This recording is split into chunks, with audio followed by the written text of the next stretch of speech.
You have probably heard a lot about why you are obsessed with someone who does not want you. You have heard you have an anxious attachment style. You are codependent. You are addicted to the dopamine of their attention. You are replaying a trauma bond. You have low self-esteem. You are afraid of being alone. All of these things may be true, but none of them will help you let go. Why? Because they describe the pattern. They do not touch the mechanism. And if you do not understand the mechanism, you will keep trying to fix the pattern from the outside, and it will keep pulling you back in. So let me tell you what I learned. Not from a textbook. From being in the middle of it. From losing sleep, losing dignity, losing myself to someone who did not want me.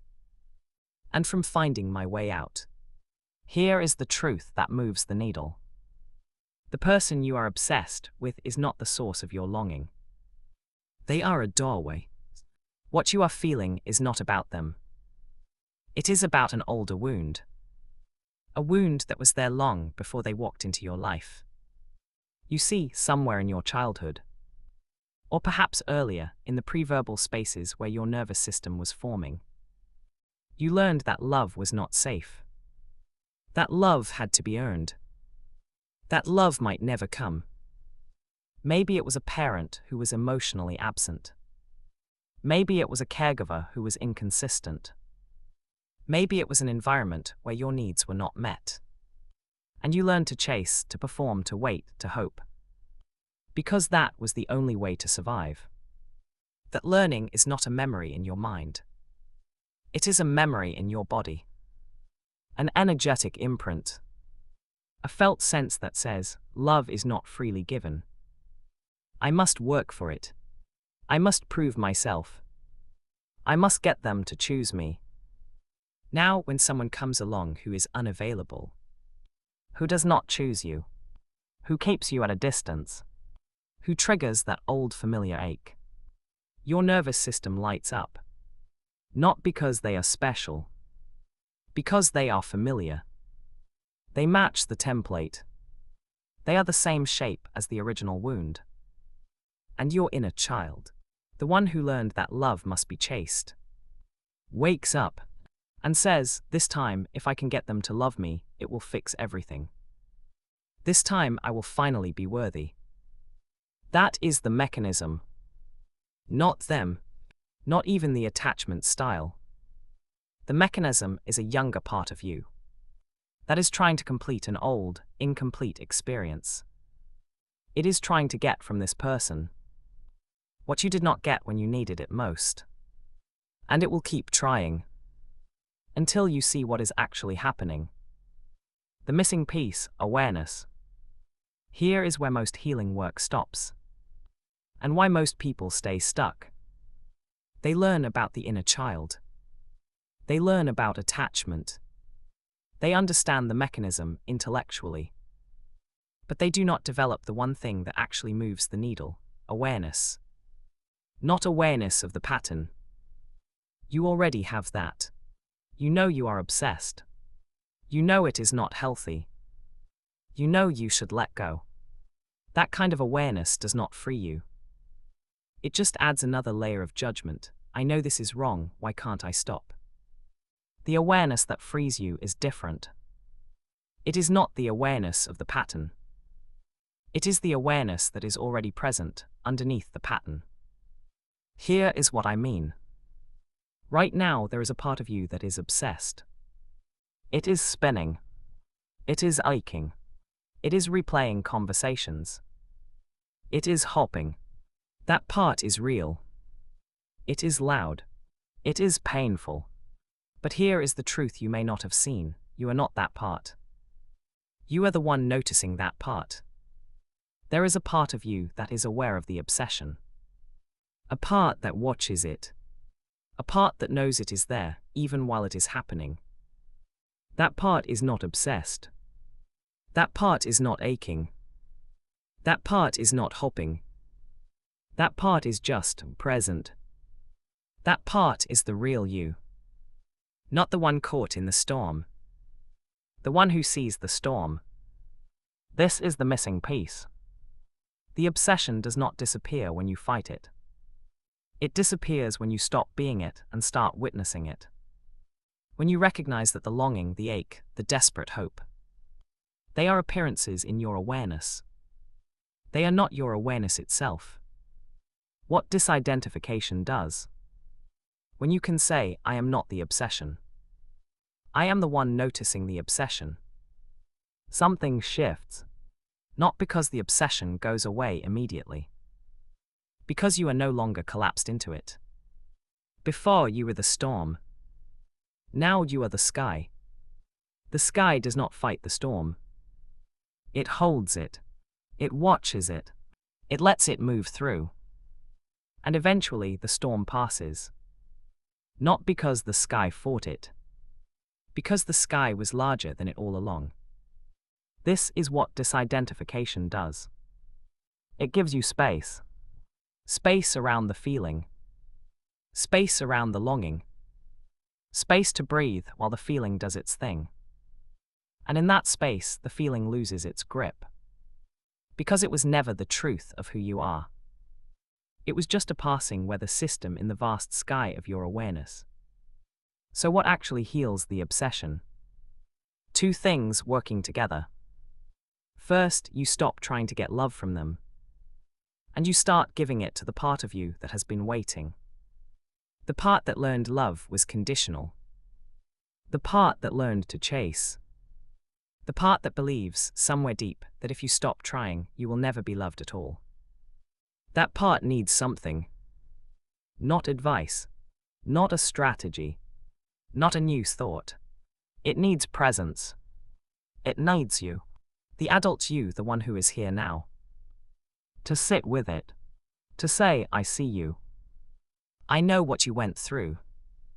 You did not get what you needed. And I am sorry. It needs you to say, you do not have to earn my love. You already have it. You do not have to chase anymore. I am here. I am not leaving. That is not a nice idea. It is a physiological event. When you say that to the child, when you really mean it, when you feel it in your body, something shifts. The nervous system receives something it never got before, unconditional presence. Safety. The sense that someone has you. Second, you practice being the one who notices, not the one who is caught. When the longing comes, you do not push it away. You let it come. And you let yourself notice there is the longing. And there is me noticing the longing. You do not try to stop it. You do not try to fix it. You just watch it. From the place that is not it. This is the practice. Over and over. The longing arises. You notice it. You breathe. You ground. You return to the awareness that is not the feeling. The feeling may stay. It may get louder. It may eventually pass. But you are no longer in it. You are with it. And that changes everything. Why thinking alone is not enough. You may have read all of this and understood it. You may be nodding along. You may be able to explain it to someone else. But understanding is not enough. I know because I tried. I spent years understanding my patterns. I could tell you why I was obsessed. I could trace it back to my childhood. I could name the attachment style, the trauma bond, the codependency. I had the vocabulary. I had the framework. And I was still obsessed.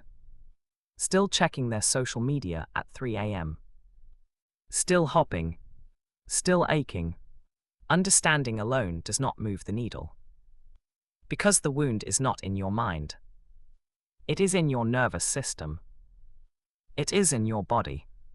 It is in the energetic imprint that was laid down long before you had words for any of this. And the only way to shift something that lives in the body is to work with it in the body. To sit down. To feel it. To let it come up. To be with it. To let the nervous system complete what was left incomplete. This is why I stopped just reading and started practicing. Why I stopped analyzing and started tapping. Why I stopped trying to figure it out. And started sitting with the feeling again and again until it started to release. Thinking about the pattern will not heal it. Doing the inner work will. How the practice teaches you. This is not something you can think your way into. It is something you have to experience. The practice I am about to guide you through is designed to teach you in real time what I have just described. It will walk you through the two movements. Feeling the longing. Naming it, letting it be there without running from it. Resourcing the child. Meeting the younger part of you with compassion. Giving them what they have been waiting for. Noticing the witness. Seeing that you are not the longing. You are the one who sees it. Letting the awareness become more familiar. So that you can return to it again and again. Not as an idea, but as a felt experience. The practice does not ask you to figure anything out. It does not ask you to analyze. It asks you to be present. To let the words land. To let your body feel what it feels. To let the awareness that you have become more familiar than the storm. This is how the nervous system learns. Not through explanation. Through repetition. Through experience. Through being guided again and again into the space between the feeling and the one who feels it. When you do this practice, you are not just processing a feeling. You are training your system to know in your body that you are not the obsession. You are the one who sees it. You are not the storm. You are the sky. Grounding and presence. Because this is somatic work. Work that happens in the body. Grounding and presence are essential. You need to stay in your body while the feelings come up. Not escape. Not dissociate. Not leave. Stay. This is why we use a somatic anchor. A physical point of contact that keeps you present while the emotional material surfaces. I use single point eft tapping on the karate chop point. The fleshy part on the side of the hand, between the pinky finger and the wrist. One finger. Gentle. Rhythmic. It is discreet. It is portable. I have used it on buses, in shared apartments, under the covers. In moments where I needed to regulate but could not escape. You can use that. Or you can use any somatic tool that works for you. Breath work. A hand on your chest.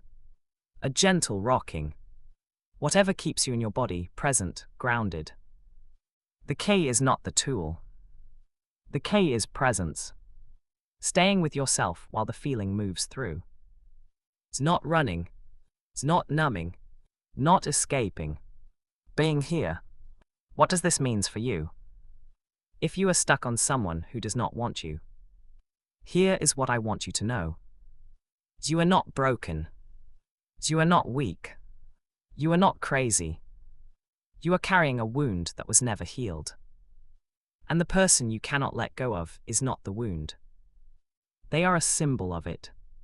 A place where your nervous system went to try to complete something that was left incomplete.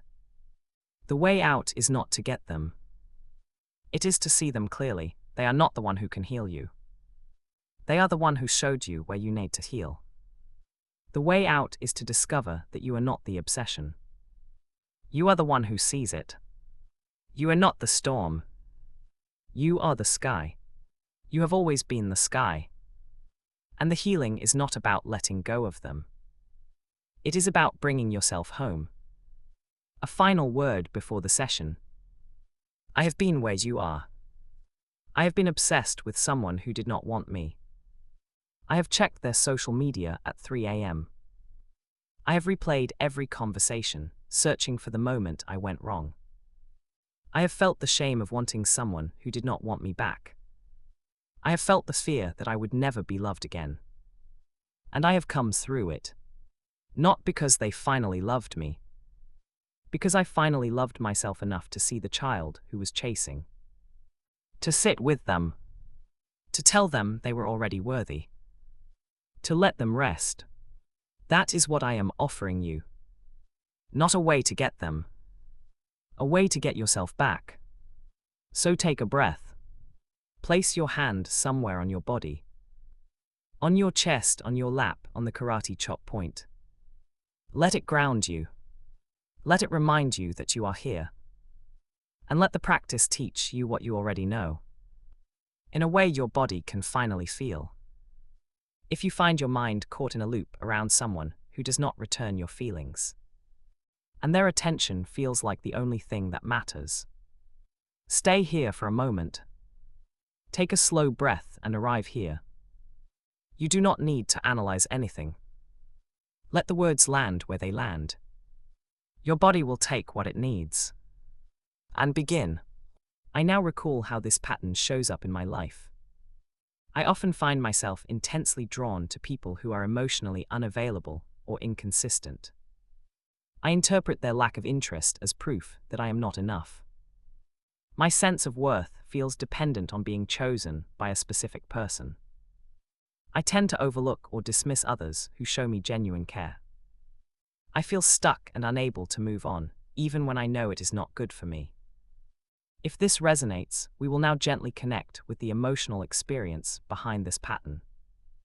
My heart aches with unfulfilled longing for their affection and approval. I feel rejected and unworthy because they do not return my feelings. I constantly daydream about scenarios where they will finally love me back. I doubt my value and desirability, thinking their disinterest reflects my inadequacies. I experience intense jealousy and sadness seeing them with others. The pain of their indifference consumes me, making it hard to focus on anything else. I find myself compulsively checking their social media, longing for any sign of affection. I feel a deep sense of loss, as if their unreciprocated feelings mean I am missing something vital. The intensity of my feelings makes me feel isolated and misunderstood by those around me. I replay every interaction, analyzing what I do wrong and how I can fix it.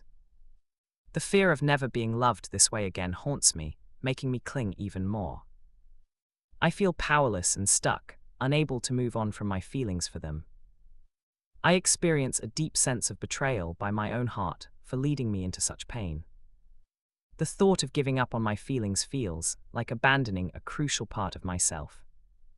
I feel a profound emptiness, believing that without their love, I can never be truly happy. All of this is a subjective experience arising in awareness. It is not the truth of who I am, even though this pattern of infatuation and obsession arises in me. And I feel so desperate for their love. I deeply and completely accept this experience as a passing pattern in consciousness, not the truth of who I am. I just need them to love me.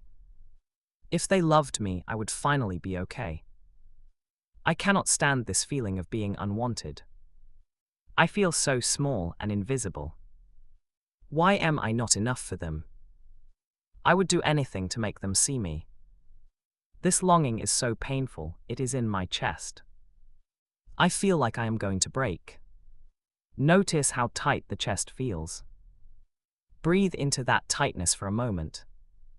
I was never enough back then. I am still trying to get love from someone who will not give it. I am so tired of chasing. I feel so ashamed for wanting them this much. Let the body soften a little. I am convinced they are the only one who can save me. I feel desperate and pathetic. Maybe if I just try harder. Notice the spinning in the mind. I am scared of the emptiness without the fantasy. What would I even have without this longing? I am afraid to let go because then I will have nothing. I feel the absence of love like a hollow pit in my stomach. My mind keeps saying I need them to survive. Breathe into that hollow feeling. I am the one watching this story. There is a part of me that is not this desperate feeling. I can stay here with this feeling exactly as it is. I do not need to make it go away or figure it out. I am still here, present, even as this experience moves through me. Perhaps I believe that love must be earned through suffering or perseverance. It is possible I believe that someone's unavailability makes their love more valuable. Maybe I confuse intensity of feeling with genuine connection.